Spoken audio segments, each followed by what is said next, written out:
What's going on, world? It's your boy at Big Game James _36 here on Radio Row. Normally we don't just start going right into it, but obviously on Radio Row you see a bunch of different people. And as you know, with our DIN Media Group, we put stories out there and we like to make sure we connect the stories. So what we have right here is Shawne Merriman.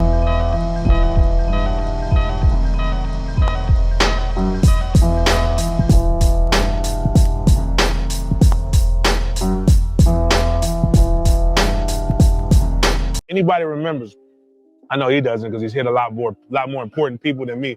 But I told you guys about we played Maryland, and when we did our breakdown, our genius offensive coordinator did not mention a guy by the last name of Merriman when he did all of those different things. And boy, did we find out who the hell he was really, really quick. But so story is, I tell him I ran the ball, fullback dive. Somehow you come off the side and you hit me, and the buckle was off the top of my chin strap.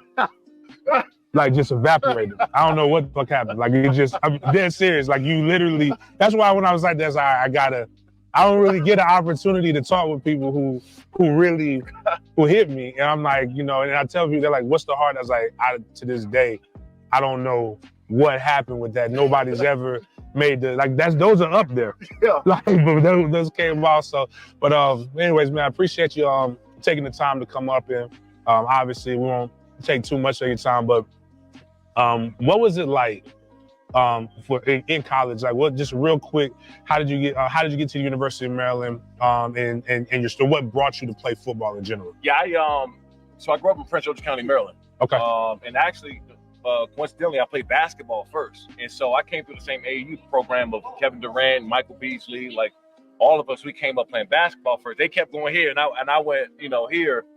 And so I ended up getting into football, man, because that was my passion. And I remember, kind of showing up late to practice 3 days late for camp in high school. And coaches actually say, what do you want to do? And I was like, I just want to hit somebody. I don't care where y'all put me at. And that was always my attitude. And then, I actually committed to the University of Maryland my junior year. I'm verbally committed.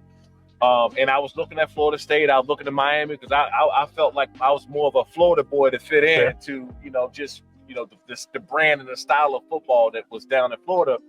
But I committed to Maryland, man, and I never took another visit. And the rest is history. I got on the field, got the opportunity to play. And for me, man, be the highest drafted player at the University of Maryland at the time, and then Vernon Davis followed up the year after, man. It kind of set the tone for the athletes and the talent that came out of Maryland. Yeah, man, definitely some talented squads there. Coach Freeze was a pretty good coach, especially from Maryland. I think you guys won did y'all win the ACC? The year before I got there, when they played Florida in the Gator Bowl, the year before I got there. But I went to a Peach Bowl and then 2 Gator Bowls while I was there. Yeah. All right. You go there, get drafted. What was the draft experience like in your NFL career? Explain that for us. It was kind of crazy, and I'll tell you why. Because they didn't know whether I was a defensive end or linebacker. I could have been a tweener or so forth.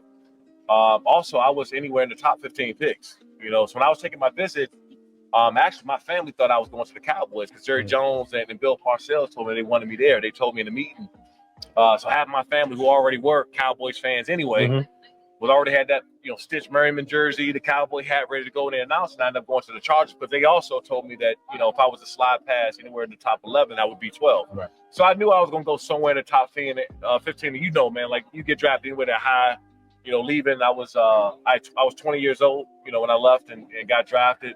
And so that whole experience, man, was crazy because I didn't want to go to the draft, and I didn't want that camera in my face and slide somewhere in the bottom of the first round and be there. So I stayed home, man, with my friends, family, and coaches. All right, man. Well, cool, man. Well, outside of that, man, it was just fun. Again, have you there. I tell these guys these stories, and we had Trap J on last week, so obviously I know you played with him in San Diego, and as well as you probably played with Crow, with Marty too. So I've had them on. Those are some of my good friends still from teammates, and just like to be able to put the stories behind people, to let them know that Florida State did, just so you can corroborate. Florida State did play Maryland. I ain't got CTE like that, right? Yeah. We did play you guys at Maryland.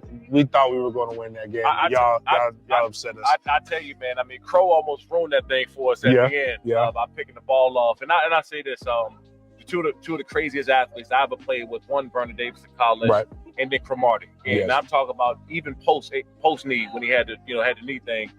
crazy athlete, fast man. With just you watching him run in practice, you're like, this dude's just a different beast and with his capabilities. And you know, I miss being around Trap. Trap never stopped talking. Doesn't. Still like that. Still like that. He's still going. And Big Doc, Darnell, that played you know, actually from Maryland. Yeah. You know, so I remember watching Big Doc growing up, man. So y'all always kept some dogs down there. Definitely, man. But I appreciate you, got man. it, man. Thank you. Thanks for having me on. All right. Appreciate you. No doubt. And do you need this one, No, Sheet? no, Okay, all right, cool. Yeah. So